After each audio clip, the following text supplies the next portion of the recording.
नमस्कार, आप सभी को स्वागत है हमारे चैनल जीत की पाठशाला में। आज हम डिस्कस करेंगे 3.3.03 पीजेंट रिवोल्ट ऑफ पथुरा घाट। तो चलिए हमेशा की तरह बिना किसी देरी करते हुए इस वीडियो को शुरू करते हैं।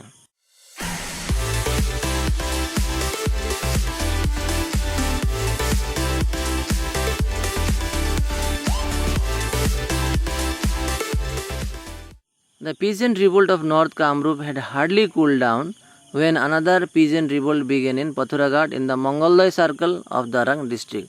नॉर्थ कामरूप का जो पीजेंट रिवोल्ट था और जैसे तैसे सप्रेस हुआ ही था कि अगला जो पीजेंट रिवोल्ट था पथुराघाट में, जो कि मंगोलोई सर्कल में दरंग डिस्ट्रिक्ट में स्टार्ट हुआ। Right from the middle of January 1894 the public had organized rice mills to oppose the increased revenue as well as its collection. तो जनवरी 1894 का मिडिल से ही लोगों ने ब्रिटिश के खिलाफ राइस मिल स्टार्ट किया, क्योंकि जो रेवेन्यू कलेक्शन था, यानी कि रेवेन्यू जो इंक्रीज रेट ऑफ रेवेन्यू था, उसके विरोध में उन लोगों ने ये जो पथुराघाट का पीजेंट्स रिवोल्ट था उसको स्टार्ट किया था। क्योंकि ब्रिटिश गवर्नमेंट बहुत ज़्यादा ही क्या कर रहा था, रेवेन्यू जो था वो बढ़ा रहा था, टैक्स जो था उसको बढ़ा रहा था, तो उसके विरोध में ही मूवमेंट स्टार्ट हुआ। The peasants of Kalaigaon, Mangaldai, Sipajhar of Mangoloi circle and Pathuraghat tehsil gathered in these rice mills. तो यहाँ पे कलाईगांव, मंगलदई और सिपाझार जो कि मंगोलोई सर्कल में ही पड़ता है, और पथुराघाट तहसील के जितने भी लोग थे, पीजेंट्स थे, उन लोगों इस राइस मिल में इकट्ठा हुए।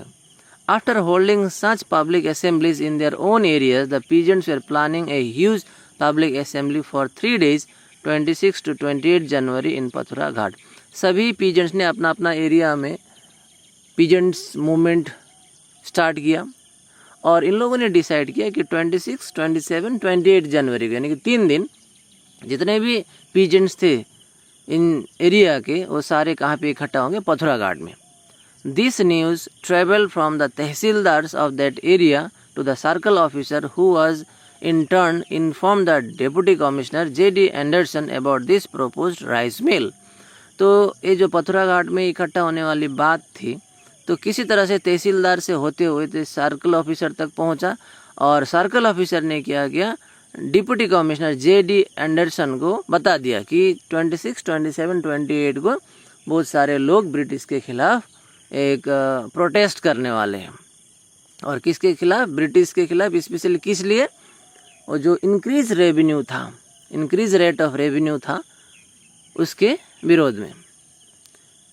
इन order to stop this huge public assembly, J.D. Anderson along with the force comprising of police and military personnel and the police superintendent J.R. Barrington arrived in Pathuraghat on 27 January. जैसे ही J.D. Anderson, जो कि उस समय के deputy commissioner थे, उनको ये बात पता चली, तो उन्होंने क्या किया, इस प्रोटेस्ट को रोकने के लिए पुलिस, मिलिट्री पर्सनल और उस समय के SP J.R. बैरिंगटन को लेके 27 जनवरी को पथुराघाट पहुंचते हैं। With the help of police and military, the properties of those peasants who had refused to pay revenue were confiscated. तो पुलिस और मिलिट्री के हेल्प लेते हुए जितने भी पीजेंट्स थे, जिन्होंने वो इंक्रीज रेट के साथ जो रेवेन्यू था देने से मना कर दिया, उन सभी का जो प्रॉपर्टी था उसको क्या कर दिया, ब्रिटिश ने जब्त कर दिया, सीज कर दिया। This infuriated the peasants and about 200 of them surrounded Barrington who had gone for the revenue extraction. तो जैसे ही उन पीजेंट्स के प्रॉपर्टी को सीज किया गया, तो पीजेंट्स बहुत गुस्से हुए और लगभग 200 जो पीजेंट्स थे, उन लोगों ने क्या किया, J.R. बैरिंगटन जो कि SP थे, जो वहाँ पे टैक्स कलेक्शन यानी कि रेवेन्यू कलेक्शन करने गए थे, उनको उन लोगों ने घेरा।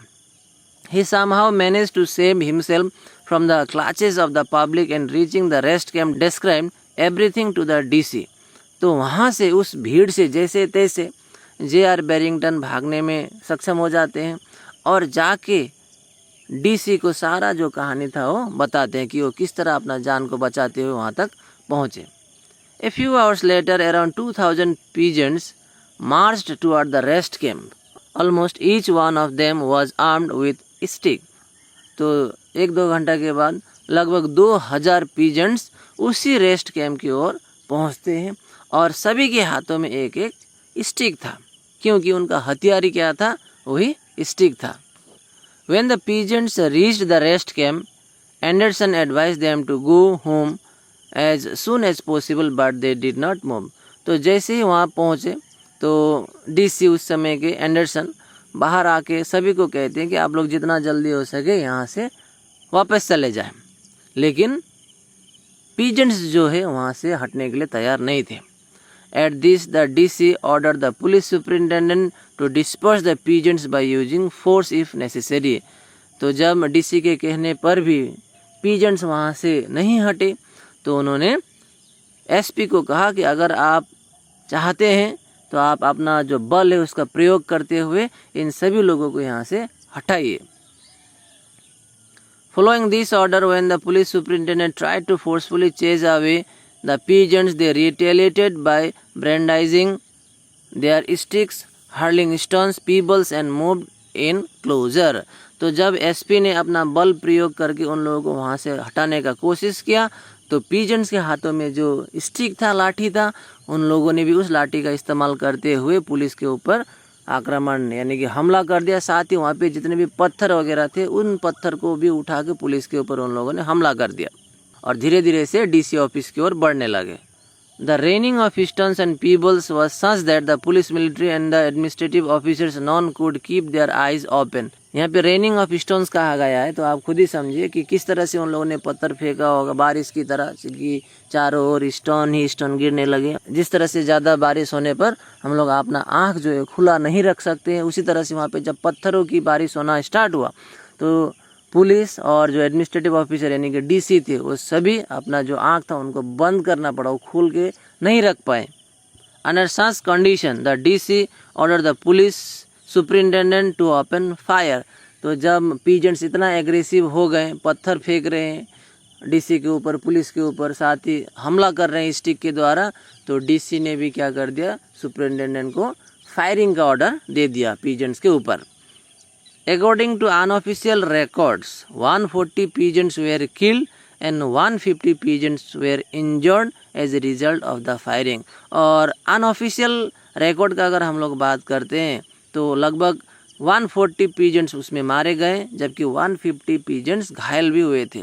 और अगर ऑफिशियली रिकॉर्ड हम लोग देखते हैं तो क्या लिखा है कि on the other hand the official record showed 15 killed and 37 injured. लेकिन फाइलों में, पेपर्स में कितने मारे गए लिखा गया 15 लोग और 37 को इंजर्ड बताया गया। लेकिन अनऑफिशियल अगर हम लोग बात करेंगे तो 140 मारे गए थे और 150 घायल हुए थे।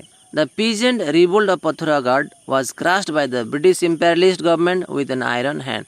और पीजेंट्स रिवोल्ट जो था पथुरागढ़ को, उसको ब्रिटिश ने ज़्यादा फोर्स का इस्तेमाल करते हुए वहीं पे दबा दिया, सप्रेस कर दिया। On account of participating in this revolt, according to official sources, 37 pigeons were arrested and tried. तो यहाँ पे रिकॉर्ड के अनुसार ऐसा बताया गया कि पथुरागढ़ रिवोल्ट में हिस्सा लेने के चलते लगभग 37 लोगों को अरेस्ट किया गया और उनके ऊपर केस चलाया गया। The circle officer of Mangal the mister ransom settled these cases. और उनका जो केसेस का सुनवाई था वो किसने किया था, मिस्टर रैनसम ने। Aklu Sheikh and 6 other were punished and the rest were all released. और उस सुनवाई में अकलू शेख और 6 अन्य लोगों को सजा हुआ और बाकी लोगों को छोड़ दिया गया। The peasant revolt of the 19th century in Assam were no doubt successfully subjugated by the British government.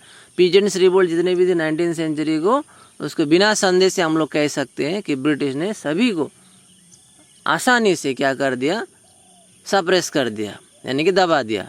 But the series of revolts that began from 1861 were a great source of inspiration for the Assamese common people later when the freedom struggle started. हालांकि जितने भी revolt हुए, peasants revolt, सभी को British government ने दबा दिया, suppress तो कर दिया, लेकिन 1861 के बाद जितना भी रिवोल्ट हुआ, पीजेंट्स रिवोल्ट आसाम में, हम लोग कह सकते हैं कि वो सारे क्या हो, एक आधार बने, इंस्पिरेशन का आधार बने, जिसके चलते बाद में जाके जितना भी फ्रीडम स्ट्रगल हुआ इंडिया में, जितने भी देश को आज़ाद करने के लिए जितने भी मूवमेंट हुए, उन सभी में आसाम के लोगों को भी हिस्सा लेने का एक इंस्पिरेशन जगा। कहाँ से? उन सभी पीजेंट्स रिवोल्ट से, जो कि 1861 के बाद से स्टार्ट हुए थे। तो इसी के साथ ये पीजेंट्स रिवोल्ट ऑफ पथराघाट पे यहीं पे समाप्त होता है। मैं आशा करता हूँ आपने कुछ तो इस वीडियो से सीखा होगा। Thank you very much for watching जीत की पाठशाला।